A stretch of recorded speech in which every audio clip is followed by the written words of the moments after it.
नमो तस्य भगवतो अरहतो सम्मा सम्बुद्धस्स। मैं professor Ramesh Prasad, general secretary Pali society of India एवं dean faculty of Shravan Vidya, Sampurnanand Sanskrit university Varanasi, आप सभी श्रोताओं का बुद्ध सीरीज के इस छठे सीरीज में स्वागत तथा वंदन करता हूं। पिछले एपिसोड में 4 आर्य सत्यों का उल्लेख किया था।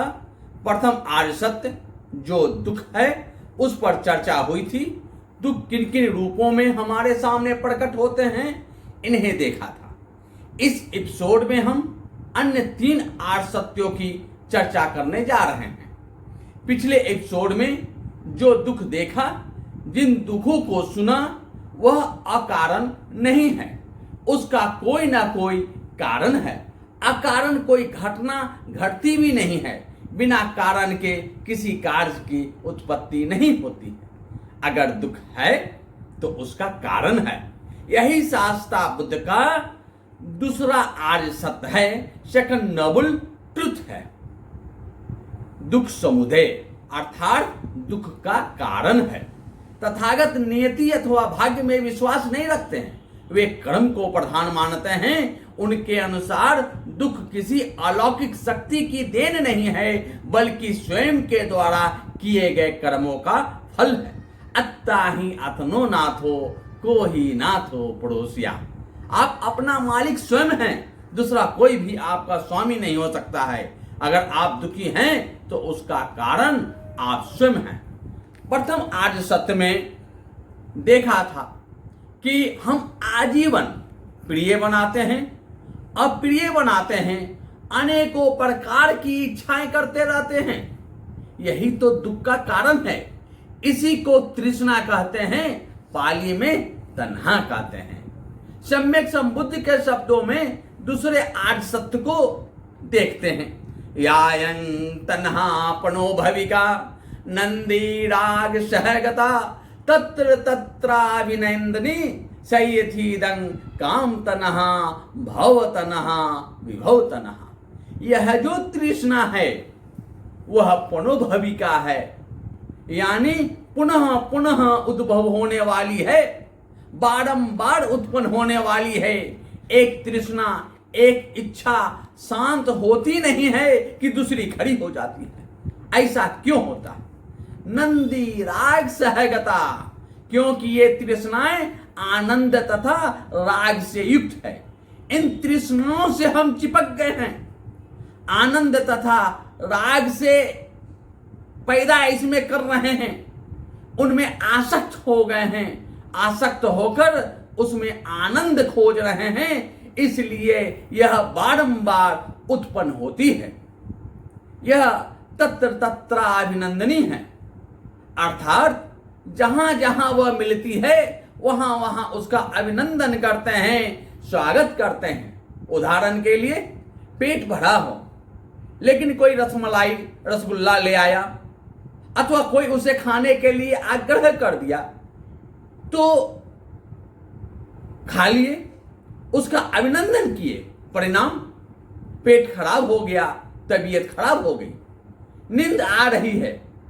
लेकिन कोई मनपसंद कार्यक्रम, सीरियल अथवा फिल्म आदि टीवी पर आ रहा हो तो उसका भी स्वागत कर लिए, उसे देख लिए, नींद खराब हो गई, सिर दर्द शुरू हो गया। कोई किसी की निंदा कर रहा हो, उसे बड़े चाव से सुन रहे हैं, समय खराब हो गया, फिर मन भी भारी हो गया। इस तृष्णा ने दुख को जन्म दे दिया। इसके विपरीत, अगर आपके अनुकूल भोजन न हो, कोई आपकी निंदा कर रहा हो, किसी अप्रिय व्यक्ति से मिलन हो जाए, तब आपको बुरा लगता है, दुख का अनुभव आप करते हैं, क्योंकि वे भोजन, वे शब्द, वे रूप आपको पसंद नहीं है, आपके अनुकूल नहीं है। हो सकता है वही भोजन, वही शब्द, वही रूप दूसरे के लिए अनुकूल हो। यही अनुकूल प्रतिकूल, अच्छा बुरा, राग द्वेष का जो भाव है, वही तृष्णा है जो दुख को जन्म देता है। ऐसी तृष्णा के तीन स्वरूप हैं, काम तन्हा, भव तन्हा तथा विभव तन्हा। एक एक करके तीनों को देखते हैं। पहले काम तन्हा को देखते हैं। इंद्रिय सुख की जो इच्छा है वही काम तन्हा है, काम तृष्णा है। आंख सर्वदा अच्छे रूपों को देखना चाहता है, कान अच्छे शब्दों को सुनना चाहता है, अपनी निंदा नहीं सुनना चाहता, दूसरे की निंदा सुनना अवश्य पसंद करता है। नाक अच्छे गंध यानी सुगंध को ही सूंघना चाहता है। जीव हमेशा अपने अनुकूल रसों का स्वाद लेना चाहता है और शरीर मनोनुकूल स्पर्श चाहता है। जैसे शरीर जाड़ा में धूप खोजता है या ब्लोअर और गर्मी में पेड़ की छांव अथवा एयर कंडीशन, ऐसी जो इच्छाएं हैं वही काम तृष्णा है। जब इस तृष्णा की पूर्ति नहीं होती है तो दुख होता है।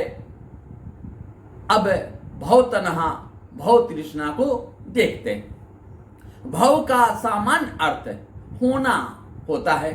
भव तृष्णा का अर्थ हुआ अपने को होने की आभास दिलाने की इच्छा, अपने अस्तित्व को बनाए रखने की जो इच्छा है वही भव तृष्णा है। हम डायरेक्टर हैं तो हम डायरेक्टर बने रहें, हम गवर्नर हैं तो हम सर्वदा के लिए गवर्नर बने रहें। अगर हटे भी तो इससे और अच्छे पद मिल जाएं, ऐसा जो भाव है वही भव तृष्णा है। इसमें अहंकार का भाव तो विद्यमान है ही, साथ ही अपने प्रति राग आसक्ति की भावना भी बनी रहती है, क्योंकि हमने स्वयं को उस पद से एकाकार कर लिया है। उससे अलग होने में अहंकार को ठेस पहुंचता है। जब ठेस पहुंचता है तब दुख तो होगा ही। अब तन्हा का तीसरा स्वरूप विभव तन्हा को देखते हैं। विभव में दो पद हैं, वि तथा भव। वि उपसर्ग है जिसके दो अर्थ होते हैं। इसे उदाहरण से देखते हैं। जैसे विमल यानी मल रहित होना, यहां भी अभाव के अर्थ में है। मल का अभाव, एब्सेंस ऑफ इम्प्योरिटी, मल का नहीं होना विमल है। दूसरा अर्थ विशेष के अर्थ में प्रयुक्त होता है, जैसे विनाश, विशेष रूप में नाश, या यूं कहें कि संपूर्णतया नाश।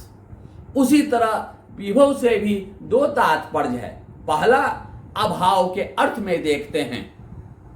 भाव का अर्थ होता है, अभी देखे हैं, होना, विद्यमान होना, अस्तित्व को बनाए रखना, जो अभी देख चुके हैं।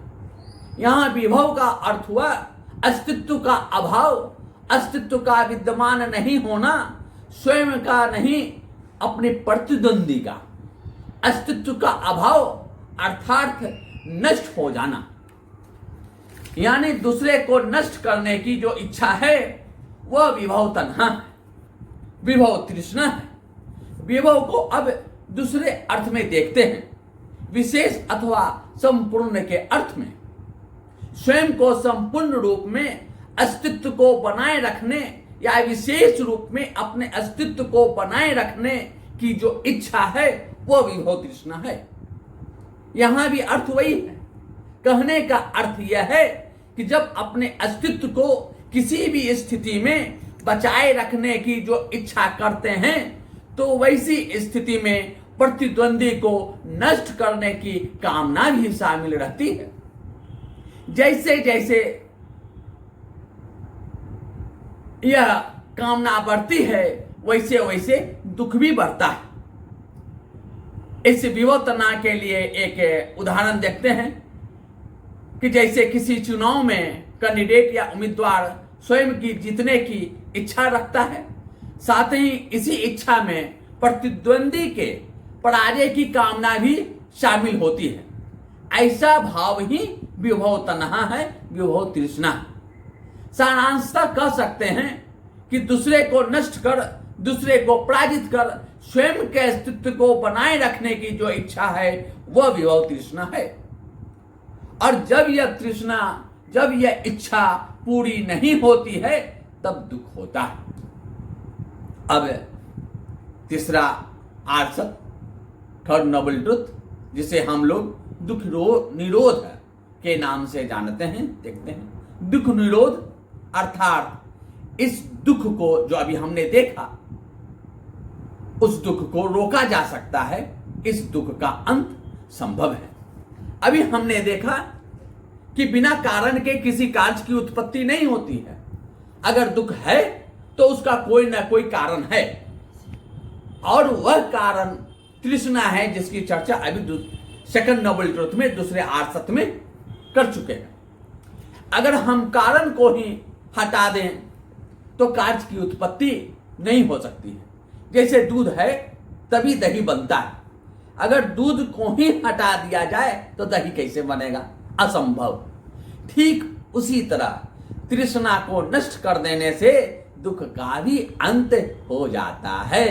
लेकिन तृष्णा का अंत आसान नहीं है, क्योंकि जीवन भर राग, द्वेष, क्रोध, मोह, अहंकार आदि विकार रूपी तृष्णाओं को जो हम पाल रखे हैं, तृष्णाओं का जो जाल बिछा रखे हैं, धीरे धीरे स्नेह स्नेह उसे अपने दिल में जो जगह दे दिया है, कैसे तुरंत निकल जाएगा? समय लगेगा, परिश्रम करना होगा, तप करना होगा। धीरे धीरे हमारे अंदर वह प्रवेश ली है। अब वह तृष्णा अपनी गहरी पैठ बना ली है, लेकिन प्रयास करने पर, निरंतर अभ्यास करने पर, ध्यान साधना करने पर वह स्नेह स्नेह हमारे अंदर से बाहर निकलेगी। और जैसे जैसे तृष्णाएं हमारे अंदर से बाहर आती जाएगी, वैसे वैसे हम दुख से भी बाहर आते जाएंगे। भगवान शास्ता बुद्ध ने कहा है, सहसंग पियं दुखं पी सहसंग। अगर 1000 प्रिय है, अगर 1000 तृष्णा है, तो दुख भी 1000 है। सतंग पियं दुखं पी सतंग। अगर 100 तृष्णा है तो दुख भी 100 है। एकं पियं दुखं पी एकमेव। अगर एक प्रिय है तो दुख भी एक ही है। नत्थि पियं दुखं पी नत्थि।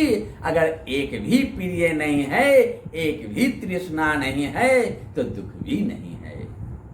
इस तरह तृष्णा का समूल विनाश कर देना, त्याग देना, नष्ट कर देना दुख का विनाश है, दुख का अंत है।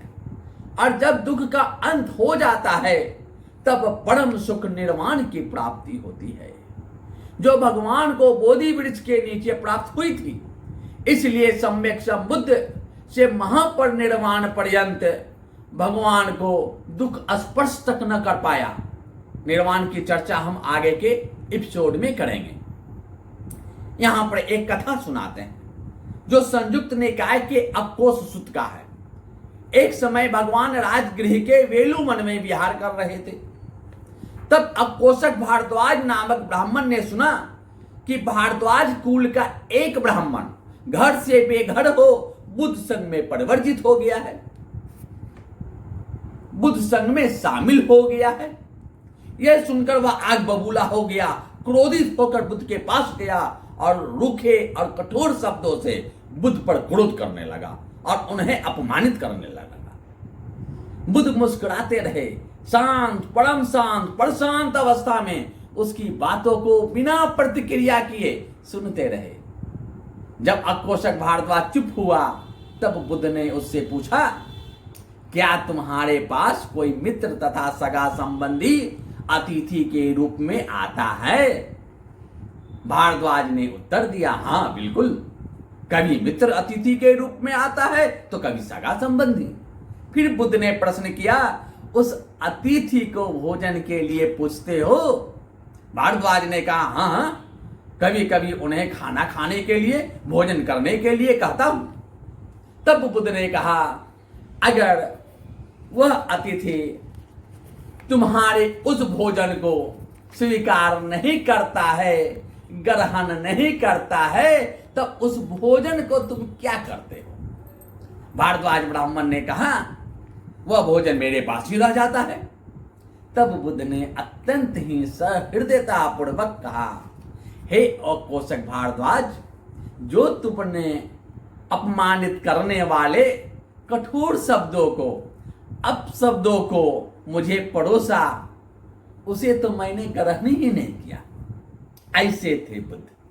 कहने का अर्थ है बुद्ध के लिए वे शब्द केवल शब्द मात्र थे। इसलिए बुद्ध या अरहत न तो प्रशंसा से खुश होते हैं और न ही निंदा से दुखी। हम दुखी इसलिए होते हैं क्योंकि हम प्रतिक्रिया करते हैं, शब्दों से राग पैदा करते हैं, शब्दों से द्वेष पैदा करते हैं। इसलिए शब्द को केवल शब्द मात्र रहने दें। जब तक हम प्रतिक्रिया करते रहेंगे तब तक हम दुखी होते रहेंगे, और जितनी प्रतिक्रिया करेंगे उतना ही दुख की अनुभूति भी करेंगे। हम प्रतिक्रिया करने से कैसे बचें? हमारी तृष्णा कैसे कम हो ताकि हमारा दुख कम हो, और संपूर्ण रूप से दुख के अंत के लिए हम क्या करें, इसके लिए आप अगले शनिवार के एपिसोड को YouTube पर श्रवण करें। भवतु सर्व मंगलम्।